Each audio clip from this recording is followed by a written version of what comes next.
Bill Gates lives in a $500 house? Have I just made a wildly counterintuitive statement to get people to click on my video?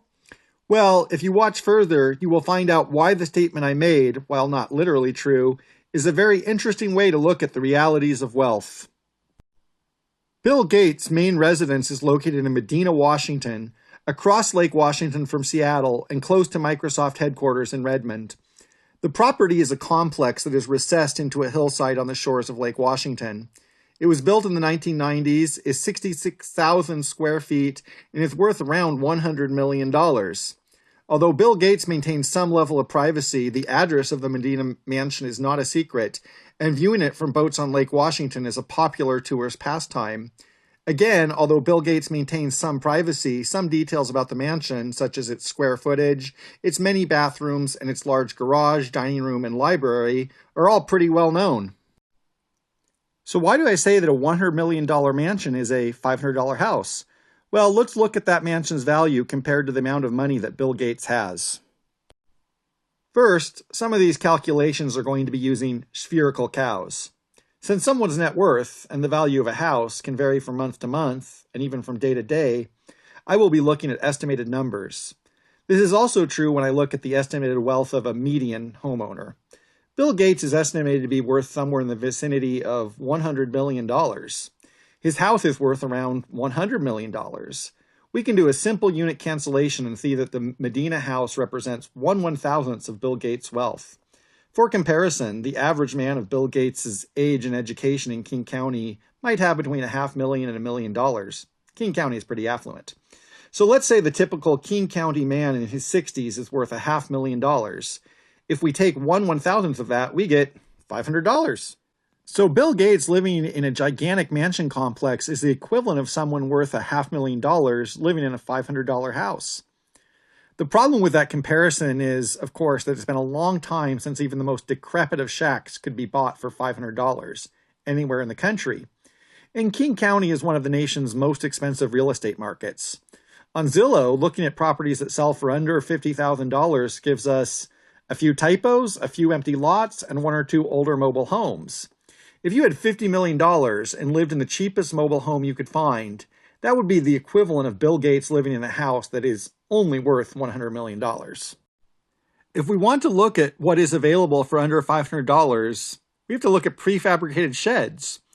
Looking at what is available on Amazon, we can find tool sheds that range from a few hundred to a few $1,000s. So if we were to take an average upper middle class person worth more than $500,000, them living in a tool shed would be the equivalent to Bill Gates living in a $100 million mansion. And that is what I mean when I say that Bill Gates lives in a $500 house. One reason why this is so hard to wrap our minds around is because if we are an average middle class person, represented by this stock photo guy, most of what we own is intangible assets. Housing is one of the big ones, but also including things like vehicles and specialized equipment. In fact, even if you are a normal ultra-wealthy person like George Clooney or LeBron James, tangible assets still make up most of what you own. And in fact, although he is worth probably 1% of Bill Gates, LeBron James probably owns about the same amount in real estate. If we compare Bill Gates to the average upper middle class person, someone worth just $1 million, Bill Gates has 100,000 times as much wealth on paper. But if we look at how much Bill Gates consumes, it is probably only 100 times as much as the average millionaire. It is hard to quantify consumption, but the house gives us a hint. As mentioned, it is 66,000 square feet.